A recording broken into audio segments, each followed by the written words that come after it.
Good evening, and what a crowd. Good evening, my name is Marie Macklin, and I'm absolutely delighted as a local to welcome you all here tonight to this meeting with the First Minister of Scotland, Alex Salmond. Now, I've been connected to this town all my life, and I've been totally committed to the regeneration of the town.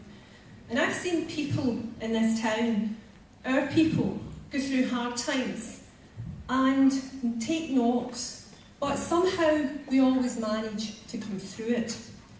I've seen our town centre suffer dereliction and decay, and I've played my part in trying to rekindle a sense of pride and renewal by working to regenerate those old buildings, institutions. But it wouldn't have been possible without a community, and a community with a beating heart, actually using this room. And that's what this is about tonight. It's about the people, it's about Scotland, it's about a beating heart. And through my work, I met Alex Salmond, and I found myself energised and excited about the vision that he had for our country, our community, across the whole of Scotland. Last week's television debate, we saw him take apart Alistair Darling. And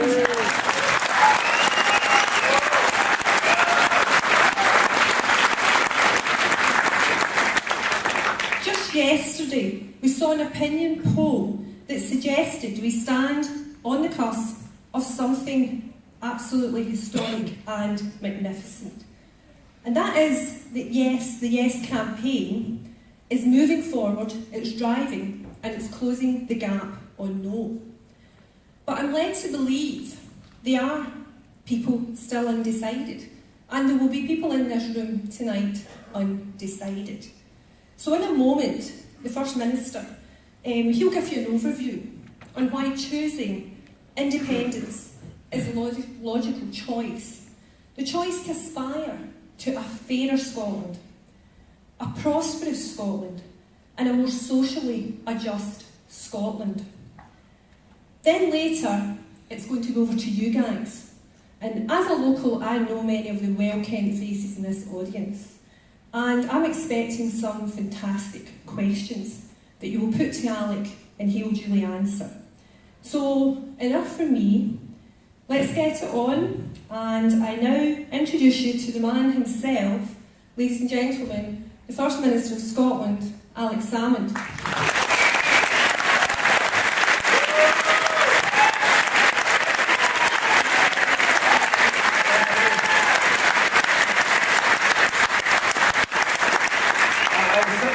There, and you said that I had energised and excited to you, and I excited you, and I thought to myself, God, my 5-2 diet's working. And then you said it was about the political programme. Well, I mean, you know, I have to say I've got a wee trend of disappointment there. I'm delighted to be here in Kilmarnock. I'm delighted to be here in this hotel. The last time I was in this hotel, Olivia Rose beat Kilmarnock in the Scottish Junior Cup final at Rugby Park. And I can only say that, of course, to winning being a North Ayrshire team, I know that there's no bother. I have to say, when I presented the trophy, the Kilmarnock fans were less enthusiastic than the Olivia Rose fans about my presence, but I have a very kind memory of this place. But I'll tell you, it's nothing winning a cup of any kind. And incidentally, for a Hearts supporter, that is something. We're winning a cup, and congratulations on getting Gary Locke, incidentally. I think if he does as well for you as he did for Hearts last year, you've got a good man there. But listen, I was excited by that a few years back, but nothing like excited as I was in Dundee on Monday. In Dundee on Monday, I saw something that I didn't think I would ever see in politics. I saw in Dundee a totally extraordinary sight. Incidentally, I told this to a meeting in Falkirk last night, and somebody shouted out, "A Tory." So obviously this Kilmarnock audience is not as quick as the Falkirk audience. But listen, it wasn't a Tory. I saw in Dundee on Monday night a queue of folk queuing up patiently at the electoral registration office so as they could put in their forms to get on to the voters' roll. Now, in my entire life in politics in Scotland, I've never seen anything like that. And it's not just happening in Dundee, it'll be happening in Kilmarnock, it's happening across Scotland. We're not talking here about young folk. We're talking here about folk in their 30s, 40s, 50s. We're talking actually about folk who've probably never been on the voters' roll since the poll tax. Oh, I can see a few of you nodding there. It didn't work, incidentally. What worked was getting rid of the poll tax. But listen, there's people who couldn't give a stuff about politics, or any politician, me included, are there registering to vote for the first time in their adult life. And let me tell you, after a lifetime of not being on the electoral roll, of couldn't giving a stuff about politics and politicians, they are not going to the bother of registering to vote no. They're going to vote yes. Yes. And they're going to vote yes because for the first time they're confronted with an electoral process which is meaningful, which helps them to have a shape, have a voice in their country's future. And that roar, which is coming from around Scotland, it's not located in one city or one area, it's across Scotland. I was in the Borders today, in the Deuce Tunes of the Borders, and the enthusiasm that's behind the Yes campaign is extraordinary.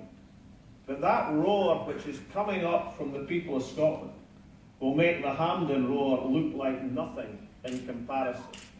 And I tell this to David Cameron and the rest of the Westminster elite and that gang. They should be shaking in their shoes at what they're about to hear from Scotland this week.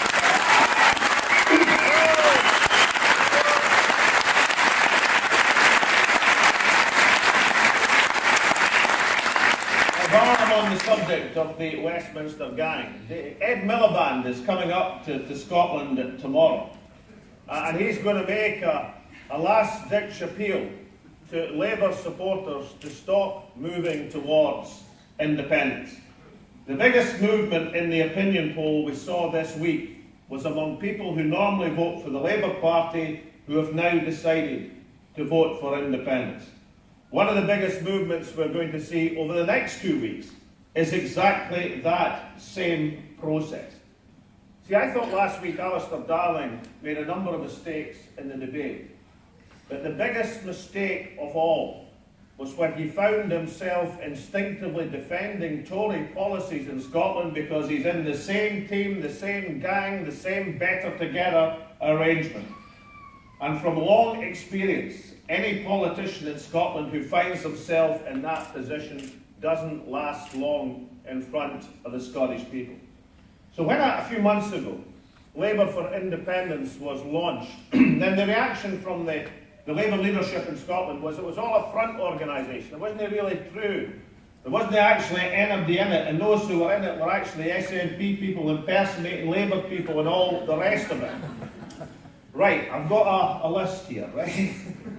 Les Huckfield, former Under Secretary of State from Industry in the 70s, supporting independence. George Moody, the Dundee-born MP from Leeds East, supporting independence. Peter Kilfoyle, who I was down in Liverpool a few weeks ago, the MP for Liverpool, Walton, one of the most outstanding men of integrity it was ever my pleasure to meet in the House of Commons. It wasn't a great selection, admittedly, but nonetheless, of those who were there, Peter Kilfoyle was right up there. John Mulvey, the former leader of the Regional Council in Lothian. Eleanor McLaughlin, the first Labour Lord Provost of our capital city of Edinburgh. Bob Thompson, I heard him on the radio tonight. Bob Thompson, the former chair of the Scottish Labour Party. Barry Lockhart, the former chair of the Scottish Cooperative Party. Anam Kazar, the General Secretary of Muslim Friends of Labour. Tommy Shepherd, the former Deputy General Secretary of the Labour Party in Scotland. Incidentally,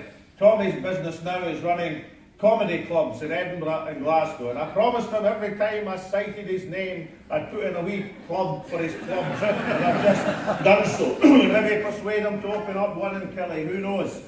Carol Fox, the Labour Party candidate for the last 3 general elections. Sir Charles Grey, and when I was a young politician, Sir Charles Grey was the towering figure of Labour politics in Scotland, the convener of Strathclyde Regional Council, the man who was responsible more than any other for keeping water in public hands in Scotland by organising a referendum to show the resounding vote of the people in that direction. Alec Mawson, the former Labour Lord Provost of the City of Glasgow.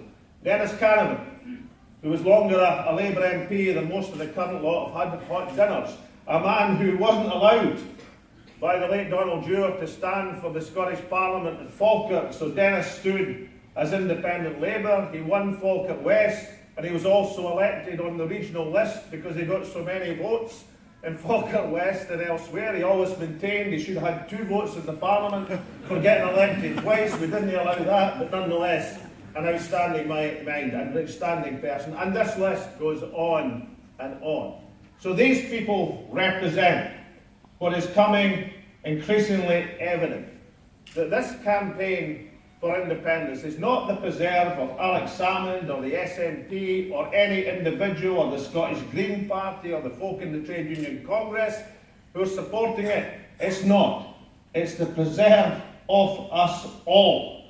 Every single one of us is part of a campaign to say that at last, for the first time in our history, because they didn't have a referendum back in 1707, ladies and gentlemen, for the first time in our history, we have a plebiscite, a referendum, an opportunity to vote our country into independence. That's the important thing.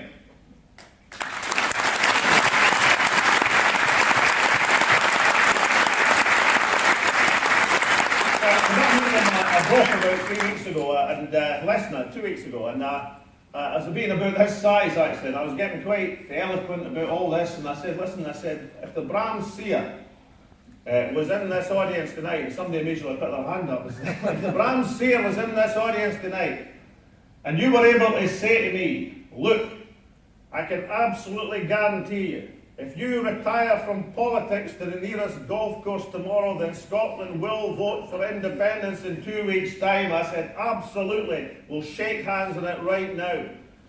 Because it's not about any politician. It's about the right of the Scottish people to choose the government of their choice at each and every election. That is what it's about.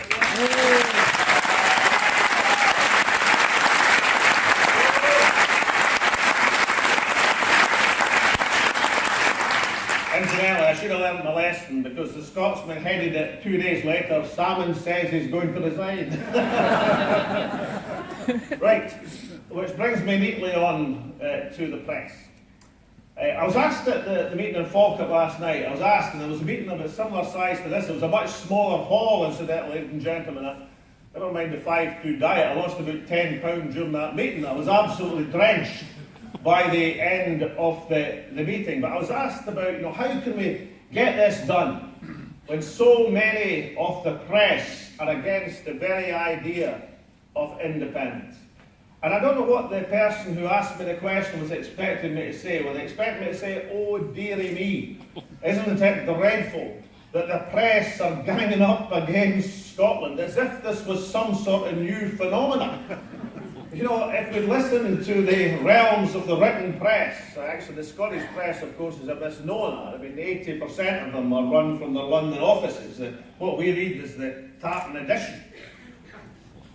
If we were to listen to the press, we'd never be here in the first place.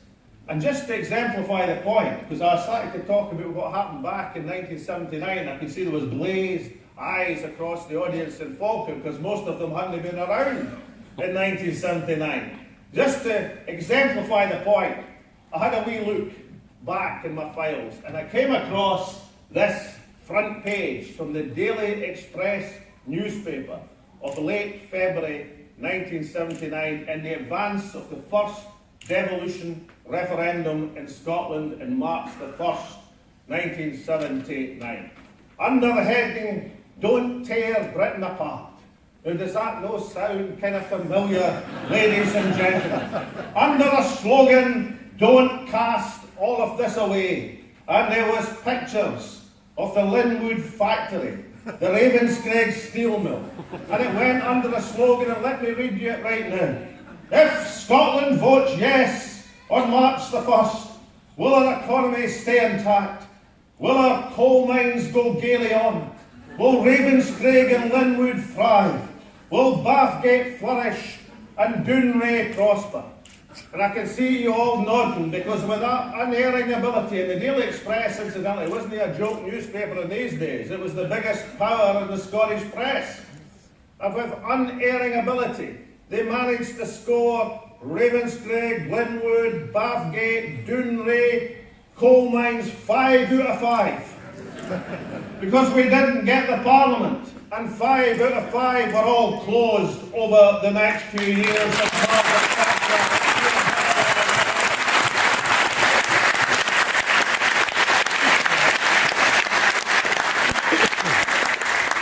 What's changed since 1979?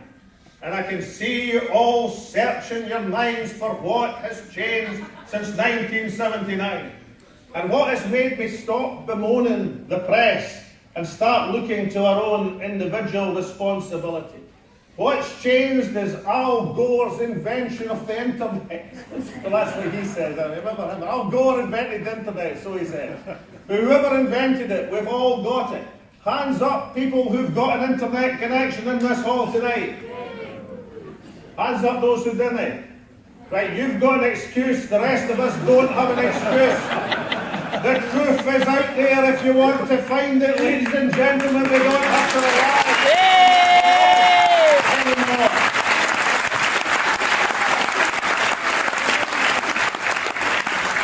So let's deal with some of the truth that's out there.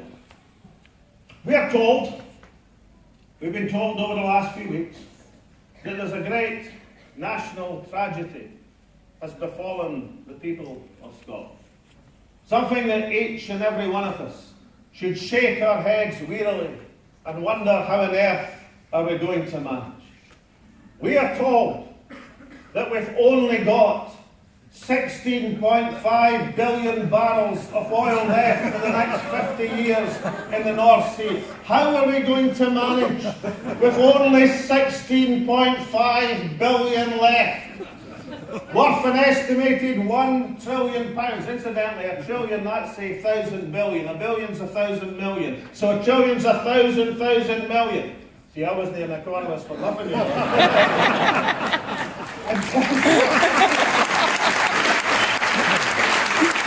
In terms of what it's worth per year, let's say a fifth of that goes to government revenues. That's £200 million. It's over the next 35 years, that's £6 billion a year. That's over £1,000 a head for every man, woman and child sitting in this room tonight. That's what it's worth at these estimates, the tragic estimates, the downcast estimates. The estimates are meant to make us all depressed. As opposed to UK oil and gas, who say it's no 16.5, it's up to 24 billion. As opposed to what you'll read in the newspapers tomorrow, the real estimates, which are not 50 years, but 100 years. They're not 24 billion, but 50 billion. Why is that? Because there's huge acreage right up the Kilmarnock fault in the central North Sea. There's huge discoveries west of Scotland that we're not meant to know about quite yet. And then there's the west of Scotland. The west of Scotland, where the Ministry of Defence had an edict. There's to be no oil and gas exploration in the west of Scotland in case it interferes with the passage of the Trident submarine. Well, I've got an idea.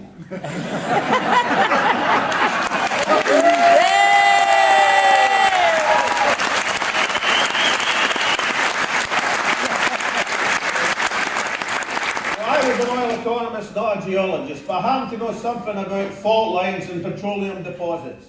They don't stop in the North Sea, they don't stop across the central belt of Scotland, they go right into the water as well. And there will be substantial quantities of oil and gas off the west coast of Scotland. So never mind the essential tragedy of only 16.5 billion, only £1 trillion of wholesale value, only £200 billion of revenues, only £6 billion a year, only £1,000 a year each. Never mind that great tragedy.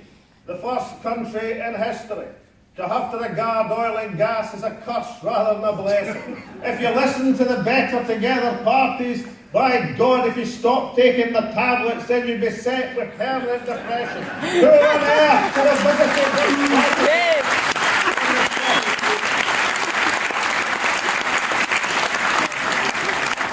I'll tell you something.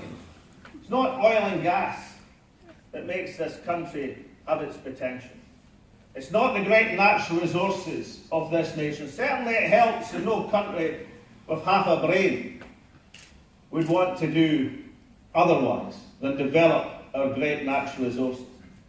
What makes this country prosperous, what gives it potential, is not half a brain, it's a whole brain.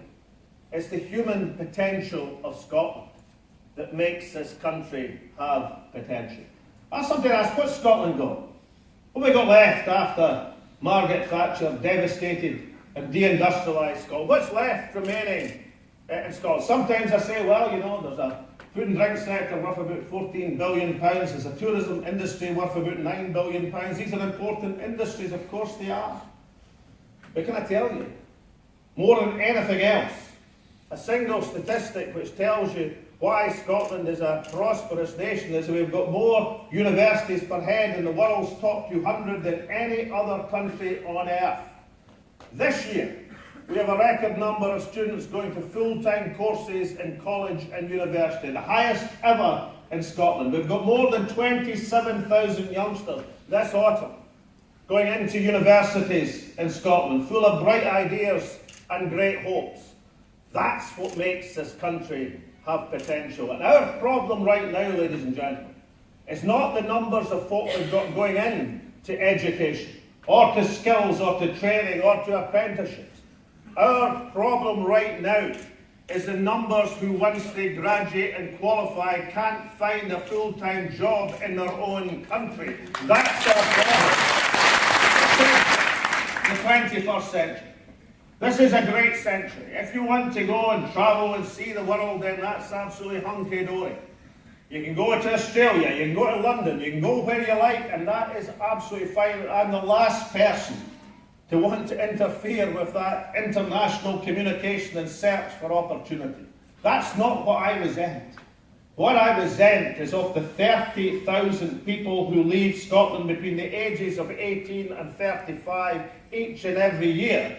Every single one of us in this hall knows someone who didn't have the choice of saying, I'm off to Melbourne, I'm off to London, but had no choice because they couldn't find an employment to meet their skills and training in Scotland. No country can afford to educate, to train, to skill up its workforce and then to bleed it across the world because of lack of opportunity. You know, the Tories and their friends say independence is going to divide families.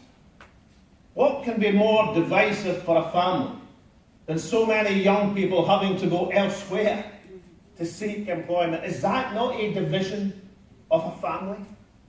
Is that not the reality of what we have even now in Scotland? And is that not the secret of what we need to do in order to take advantage of our brains and make sure this country is prosperous? When I was a lad in Lidgate, I learned, well, I didn't learn that much, but I learned anyway this, that Scotland seemed to have invented just about everything, right? We invented television, we invented the telephone, we invented tar macadam, we invented the steam engine, we invented the fax machine, we even invented the overdraft, but we don't talk about that quite as much as our other great inventions. And nobody actually said to me, you know, why did Scotland, how did we manage to do that? How did this country of 5.25 million people manage to, as one American historian said, invent the modern world? Arthur Herman wrote a book saying how Scotland invented the modern world. Not something we'd have been able to say about ourselves, but we don't mind repeating it when somebody else said it. You know why? And I eventually learned. because we actually invented the most important thing of all. And we invented it in the 16th century before anyone else. We invented free, universal education. That's what we invented.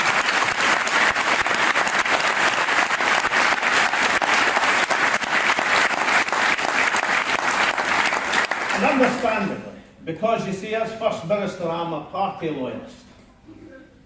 Sometimes. I'm kind of proud of some of the things we've managed to do in the last 7 years. But the thing I'm most proud about is reintroducing free education to Scotland, so that everybody has that opportunity, if their talent and ability merits it, to go without being burdened by 10, 20, 30,000 pounds of debt emerging from college or university. And above all, here in Ayrshire, it's the thing you should mention more than anything else. What was it immortal about Robert Burns? Well, what was distinctive about Robert Burns is, far from being an uneducated peasant ploughman, he was an educated man.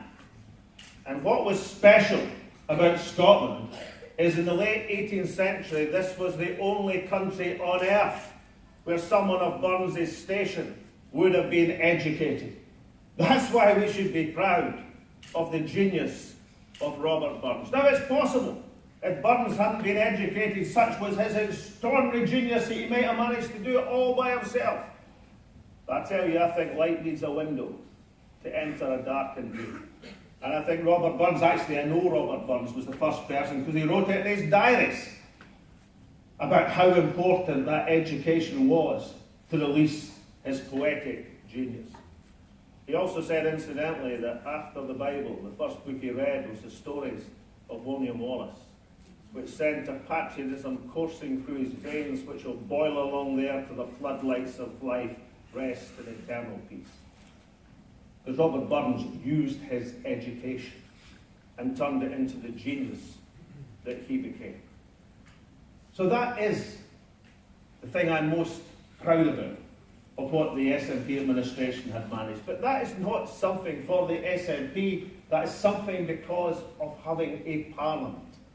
And because we have a parliament, successive administrations, battling a whole range of economic circumstances. I've introduced free personal care for the elderly.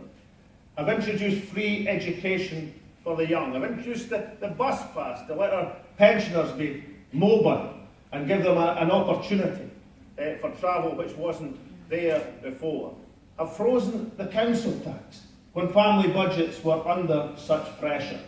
I've made sure that the council tax rebate for the poorest people in the economy continued, as it didn't down south. I've said that the educational maintenance grant, which helps people from the poorest background go to college and university, stayed in Scotland when it didn't down south. I've kept our National Health Service in public hands in Scotland. Do you think any of that would have happened if we didn't have the Parliament that the Daily Press derided back in 1979? So the lesson of history is that the more power that Scotland has managed to get, then the better things have become for the Scottish people. But there are powers, of course, that we don't control. We don't control the power to impose the bedroom tax. The bedroom tax, probably the silliest point of taxation in history. The bedroom tax withdraw the benefit from folk marginally disabled, incidentally, because they've got a box room. Withdraw them benefit. What? To encourage them to go to non-existent smaller houses. What kind of tax is that? And yet, that's what was being imposed by the Westminster government. We've had to spend 50 million to compensate everybody for the bedroom tax. £50 million of your money that should have gone in health and education and other public services to undo the damage of the bedroom tax. Wouldn't it have been a lot simpler to have the power to make sure there wasn't a bedroom tax in the first place, ladies and gentlemen?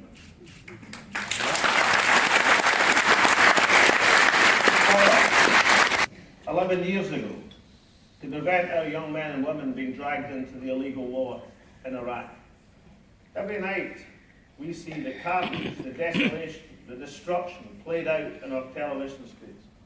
Every single night, the sectarianism, the division, the terrorism, the brutality, the murder of a society torn apart. And of course, no one has an individual responsibility for any act or atrocity, bar those who commit it. I know and understand that. But I still think those who took us into that illegal conflict without any sanction whatsoever on a false pretext and has given us the carnage we see now should hang their heads in shame.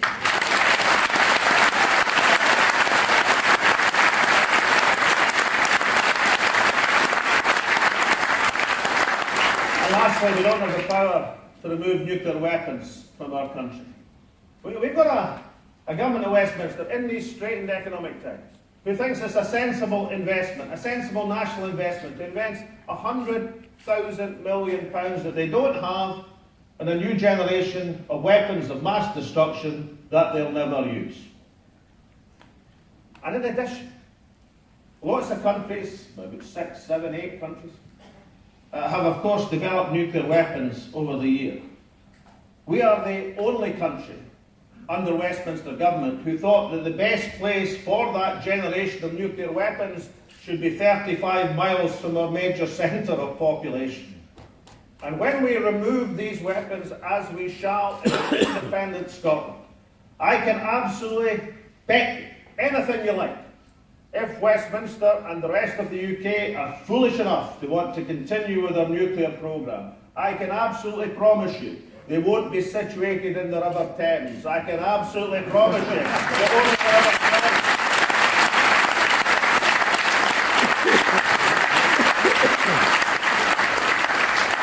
So at its heart, this debate is not about millions and billions and trillions.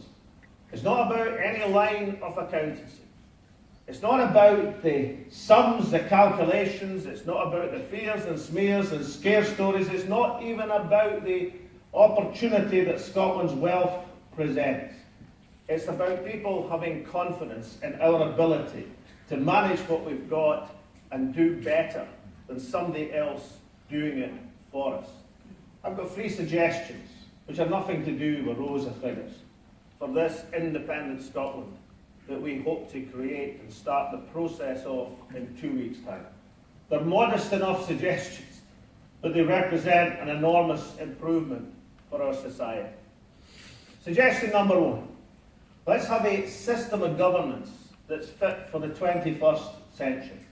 Let's imagine how wonderful it would be if we didn't have an unelected second chamber full of patronage and privilege, which has no equivalent.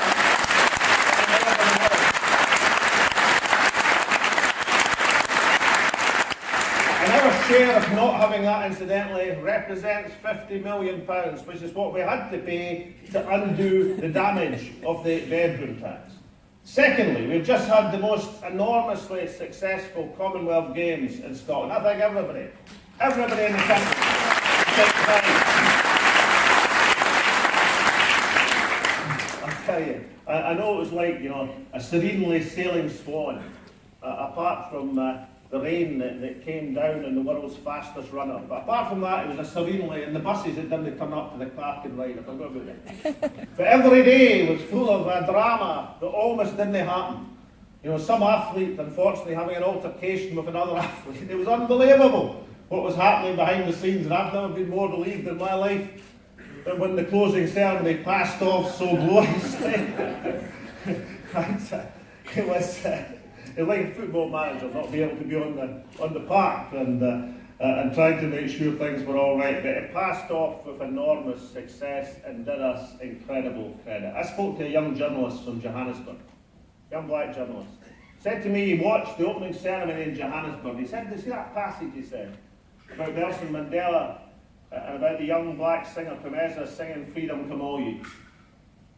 And then going right into Nicola Benedetti playing Loch Lomond, and then the minute's silence for those who perished in the aircraft disaster. He said that was the most moving sequence he had ever seen in his life, and he cried as he watched the television in Johannesburg as a result of that. Listen, if we could present something like that, then we've got reason to be proud of ourselves and what we represent. But these 71 countries and territories who came and congregated in Glasgow, of the independent countries which are the vast majority, they have one thing in common which we don't have in the United Kingdom, with the exception of New Zealand, which has a basic law which is something the same. Every single one of them has a written constitution which enshrines the rights and liberties of its people. In fact, every single country in the European Union, all 28, has a written constitution with the sole exception of the United Kingdom. Now, it might well be that the UK, as the only country in the Commonwealth, the only country in Europe without a written constitution, has hit upon the best idea of government, which is not to enshrine the rights and liberties of the people in anything written down in case they get above themselves. It could be that's the best way to order things. But I've got a wee hunch. And my hunch is, in the first Parliament of independent Scotland, we'll drop that written constitution for a new country which will enshrine the rights and liberties of our people, and we shall be proud of that as we are proud of our nation.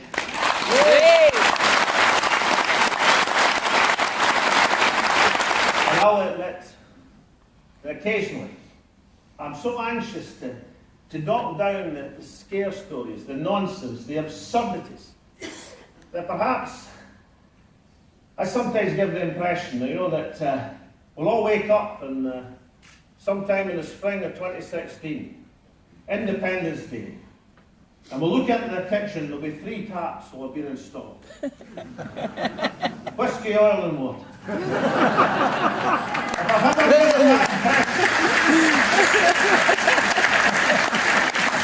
Then I apologise, because it's not actually going to be like that. What it's about is trying to build a better country and a better society. We are an extraordinarily wealthy nation in terms of natural resources. We're an even wealthier nation in terms of human potential. These things are true. But if we want to build the sort of country that we want to have, it will take time, it will take effort. It will take a period of years as we build up our economy, and it will take a period of years as we build up our society. There was an exchange of letters between 2 sets of business people this week. In fact, you were on one, as I remember it, and it wasn't the no one, was it? No, right. It was. And there was 120 business people said they were voting no because they were worried about this, they were worried about that, and worried about the next thing. There was nothing wrong with the letter apart from their conclusion. It was well written, it was written in sentences, there was no grammatical mistakes that I could possibly find. And then there was a reply from 200 businesses saying, no, we see the opportunities of independence. We see that independence will enable this country to grow and to prosper. And that was a well-written letter, and there was no punctuation mistakes or no sentence mistakes in that letter either. So it was an interesting exchange of views. I'll tell you, there was one big difference between the 2 letters. The yes letter, the one that this lady signed, says we want to build a prosperous country and we want to have a fairer society. There was no mention of any fair society in the letter from the no business people. That wouldn't come into their calculations whatsoever.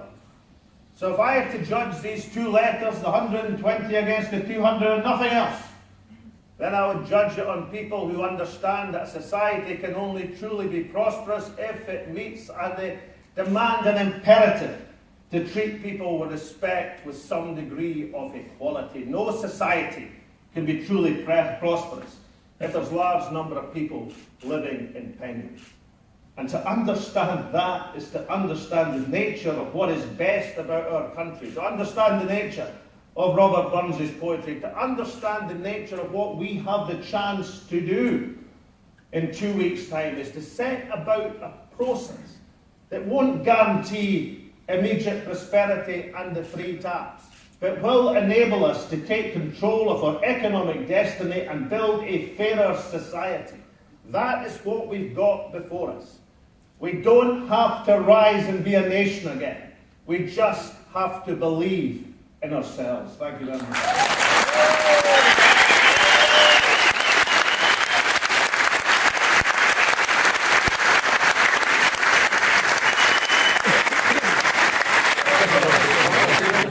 £122 one went for. Can you sign these for me, she said. sign up, please. So I think I may have flooded the market.